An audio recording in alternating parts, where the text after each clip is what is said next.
Friday the 13th, we now have to title it the 1989 video game, because of the new one that just released, which we'll get to in just a moment. But Friday the 13th, 1989 was released in February of 1989. It's a survival horror game published by LJN. Now let's set the game up. We have children staying at the camp. You and your 6 camp counselor friends are watching over the kids when all hell breaks loose and Jason decides to show up. Players control one of 6 camp counselors, each varying levels of speed, rowing, and jumping abilities. The goal is to find and defeat Jason Voorhees 3 times. A timed alarm appears at certain times, requiring to hurry and find Jason before he kills one or more children or another counselor. You must use the map to navigate your way to Jason's location, or switch to the counselor being attacked and defeat him. Sounds easy, right? Wrong. One thing that throws everything off is the map is backwards. If you walk right, you're going left on the map. That's a real pain. But if all counselors or children die, the game is over. And I recommend that you give it a shot, because it is not the best game. I know to some, they have labeled it as one of the worst games of all time. I don't think it's one of the worst, but I'm probably going to give it a 1 out of 5. I hate to do it, but it's not very good either. It's not that, I mean, it's not bad. Yeah, it's bad. It's a 1 star. Moving on.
Oh yes!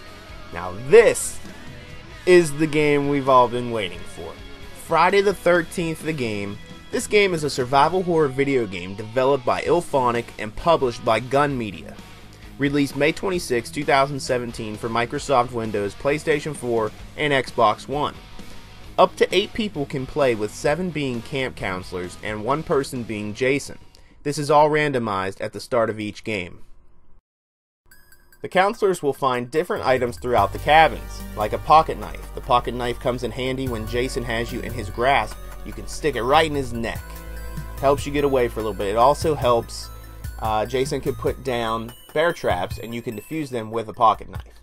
Also, you can find first aid.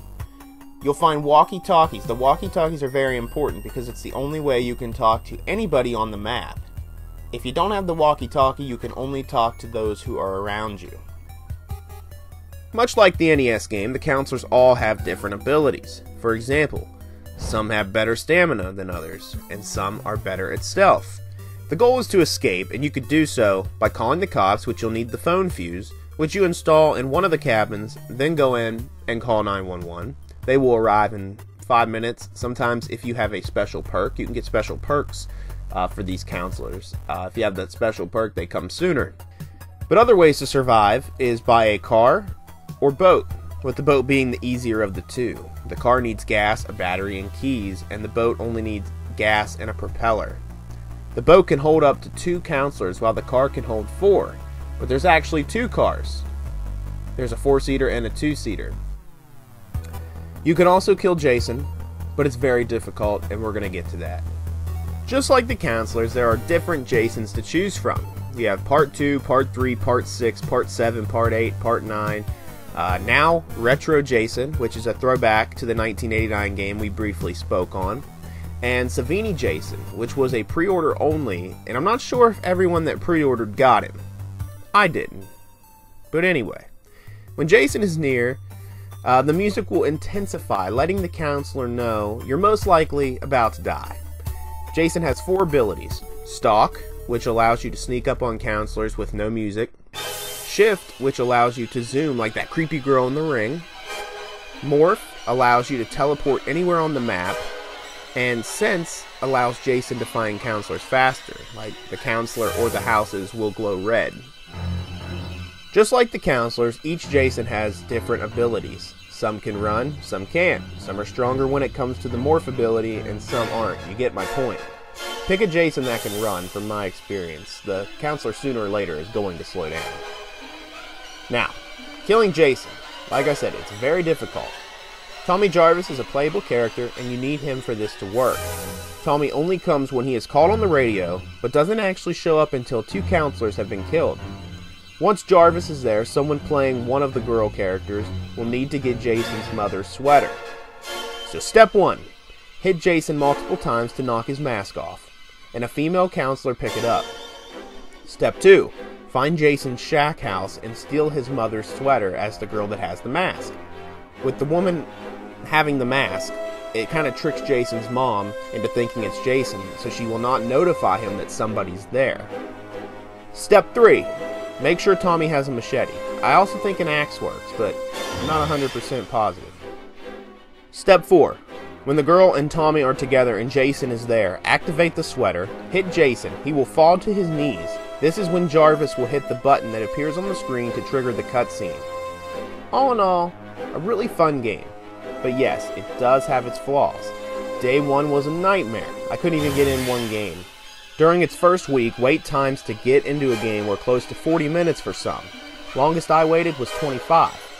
The game does have bugs, like where Jason and the counselors will sometimes glitch during kills, and cars will flip for no reason while driving away. But I think the biggest issue is whoever the host of the lobby is. If they quit mid-game, everyone gets sent back to the main screen. And that sucks. I was Jason one time looking for my final kill, and they done this. Or if they know they're about to die, they will quit.